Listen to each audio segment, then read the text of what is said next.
Esse caso é muito perturbador pela natureza da história toda, essas ligações. Eu acredito plenamente que a pessoa que ligava antes é a mesma pessoa que fez isso com ela. Obviamente, eu penso que a Dorothy não devia ter nenhum vínculo amoroso com ele realmente. O que acontece é que muitas vezes esses perseguidores, stalkers, seja como for, eles seguem, eles observam as pessoas diariamente. Então, hoje, se há uma facilidade maior quando o indivíduo tem uma rede social e ele posta tudo o tempo todo. Existem muitas pessoas que fazem isso, posta acordando, comendo, dormindo, gente tomando banho, inclusive, eu já vi. A pessoa, né, filma daqui pra cima, mas ela tá lá, não sei o que, eu fico assim chocado, mas isso acontece. E isso acaba causando uma sensação falsa em quem está acompanhando, e nesse nível aqui, as pessoas que acompanham de forma obsessiva acham especificamente que elas fazem parte da vida desse indivíduo, embora o indivíduo não faça ideia da existência do sujeito. E pode ser que o perseguidor ficou furioso de ciúmes depois de vê-la levando o Conrad para o hospital, e aí ele pensou: não, ela está me traindo com ele, e aí ele achou por bem exterminar a vida dela.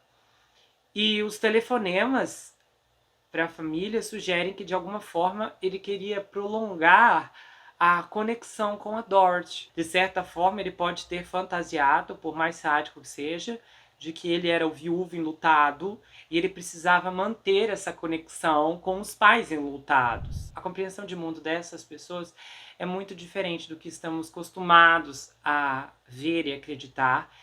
E muitas vezes algumas pessoas fantasiam tantas realidades distintas do que realmente ocorre neste mundo que você ficaria perplexo com o quanto ela pode ficar decepcionada se ver algo que vai fazer com que ela se sinta de alguma maneira ofendida ou cortada dessa conexão, dessa ligação com a pessoa qual ela acompanha. Isso obviamente é muito perturbador, é bastante assustador. Eu sei que há pessoas, celebridades que já sofreram perseguição de fãs que extrapolaram todos os limites.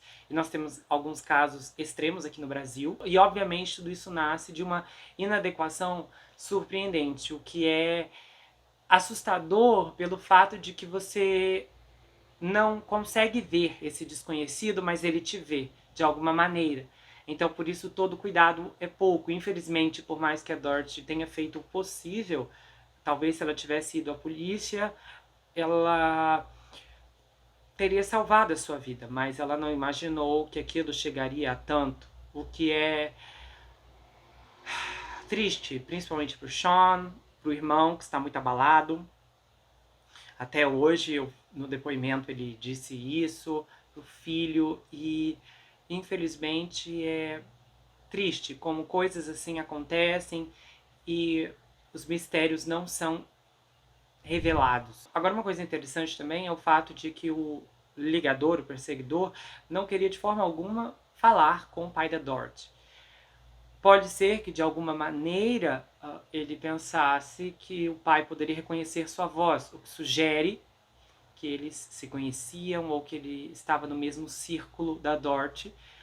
Mas um aspecto é que a polícia tinha as gravações da voz dele. Então o Jacob ouviu essas chamadas.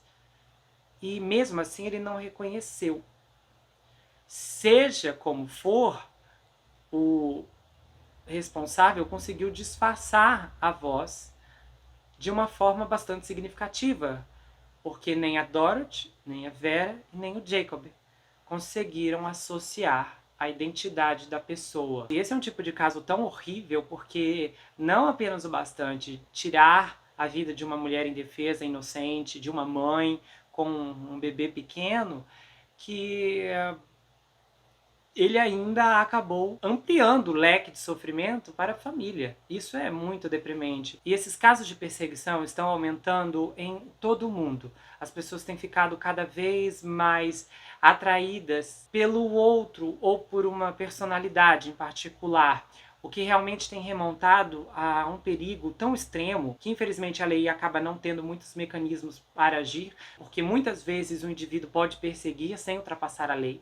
E isso é até difícil de entender, mas do ponto de vista jurídico realmente faz todo o sentido, como se uma pessoa estiver do outro lado da calçada e tirando fotos descaradamente de você o tempo todo, você não pode fazer nada para impedir, você não pode chamar a polícia e eles não poderão remover esse indivíduo dali. Pelo menos em alguns estados que eu sei, porque cada estado tem a sua própria ampliação e alguns têm mais brechas para capturar esses perseguidores e outros não. Só que agora, eu vi recentemente, olha que interessante, esse caso se passa na Califórnia, existe uma nova lei na Califórnia. Os californianos poderão limpar os seus registros criminais graças ao que é indiscutivelmente a nova lei de reforma de registros criminais mais abrangente do país. A lei em si está prevista para entrar em vigor em julho de 2023. E os defensores dessa lei dizem que isso mudará o jogo para ajudar as pessoas a encontrar emprego e moradia, né, os ex-presidiários. Só que algo que realmente não é tão fácil quando se tem antecedentes criminais. Essa lei vai selar automaticamente a maioria dos registros criminais para aqueles que cumprirem suas sentenças e não cometerem outro crime por 4 anos. Prisões ou registros que não levem condenações também serão lacrados. Só que alguns dos crimes violentos mais graves têm condenações por violência doméstica e ferramentas mortais. Esses também serão acolhidos pela lei. E o que muita gente na Califórnia está achando uma maravilha é que o fato que quando você tem registros criminais, obviamente, muita gente já tem aquela noção pré-concebida de que você é ruim, né? Você foi pra cadeia e tal, não vamos confiar. Só que os especialistas que são contra veem claramente os perigos nessa nova legislação. E eles comentaram que essa nova lei vai alimentar a narrativa de que a Califórnia é branda com o crime. Só que o caso é que isso não é uma narrativa, são os fatos mesmo. A Califórnia é pró-crime. E até porque na Califórnia há muito tempo roubar 900 e alguns dólares deixou de ser crime. E a Califórnia, vocês sabem, eu já comentei em dezenas de vídeos aqui, tem seguido essa tendência de descriminalizar o crime.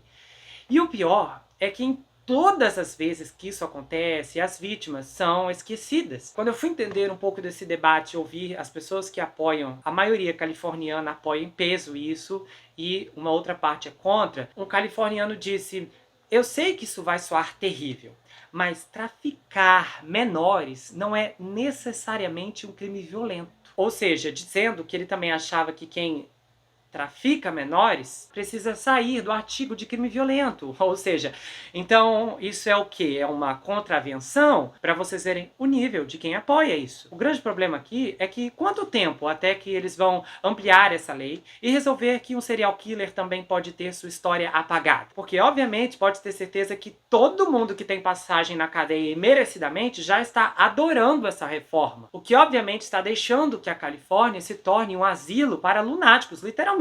Porque inúmeras pessoas vão querer mudar para lá agora com isso, com a chance de ter uma vida nova. E talvez em 2 décadas você vai ter que ser muito louco para fazer uma visita ao estado, porque o perigo ali vai ficar extremo, como já está com assaltos, o número de crimes violentos, tanto em Nova York como na Califórnia, está elevado e aumentou drasticamente nos últimos 2 anos, segundo as últimas estatísticas. Na lei, por enquanto, há exceções aos condenados por crimes violentos muito graves que não terão seus registros selados automaticamente. Só que a lei permitirá que pessoas com esses crimes façam uma petição para ter seus registros selados. Aí alguém aí pode até pensar, bom, não importa o que aconteceu, se a pessoa cumpriu sua pena e saiu da prisão, o que a gente espera que ela faça aqui fora? Bom, a melhor das expectativas é que ela mude sua vida, retome o caminho e nunca mais pratique nenhum tipo de mal novamente. Só que o problema é que na Califórnia você já não fica preso por tanto tempo pelo que merece. Então essa régua ilusória de já está solto, então não fez algo tão grave, senão ficaria preso por mais tempo, não corresponde à realidade. E essa logística de checar antecedentes pode salvar vidas, porque você vai dispensar se não acha que o indivíduo é confiável para trabalhar na sua empresa depois de ver o histórico criminal, ou você o contrata sabendo exatamente o que ele fez, porque você olhou nos olhos dele e disse, olha, eu sinto honestidade aí, ele errou, mas eu quero dar uma nova chance. E a diferença aqui é que esses indivíduos serão contratados com os patrões tendo plena ciência do que eles fizeram no passado. Ou seja, qualquer coisa estranha vai ser um grande sinal vermelho de fulano é perigoso mesmo, hein? Vamos mandar embora. E eu sei que muita gente está pensando aí, mas a vida não é fácil para presidiário. Realmente, não é mesmo. E eu sei disso, e é uma questão complexa para se debater. Só que não é por causa disso que nós vamos diminuir a segurança de quem nunca fez nada para ir preso. Ou seja, vão favorecer quem precisa de uma segunda chance,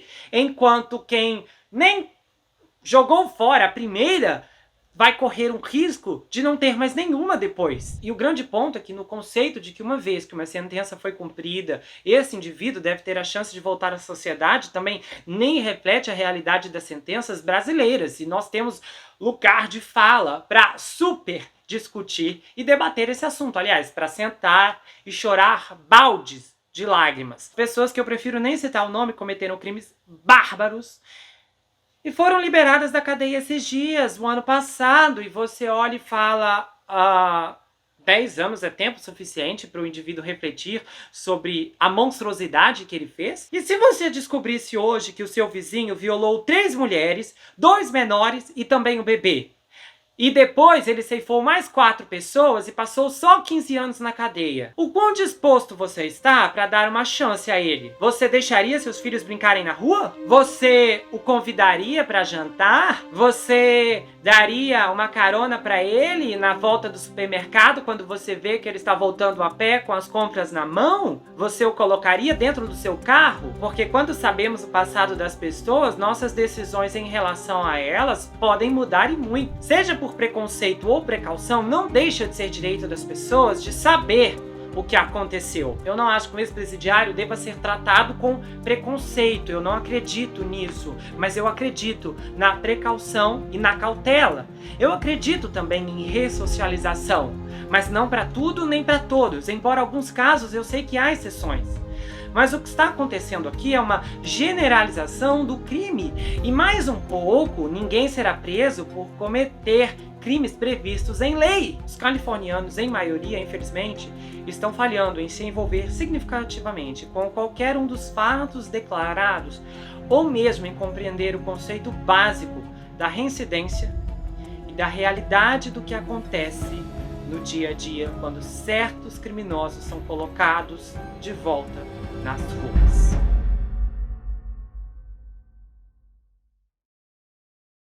Se você gostou desse vídeo, se inscreve no canal, ativa o sininho, compartilha, dá o seu like, passa esse vídeo pra frente. Se você quiser saber mais sobre mim, adquira meu livro Perfeito Estranho, já está disponível lá no meu site. Você pode falar comigo pelo Instagram. Esse livro conta uma história bombástica de um rapaz chamado Jack Ruby que se vê preso em uma terrível maldição hereditária, enquanto o serial killer está escondido em sua própria casa. O desconhecido está na sua casa, na sua vida, mas fora do seu reconhecimento.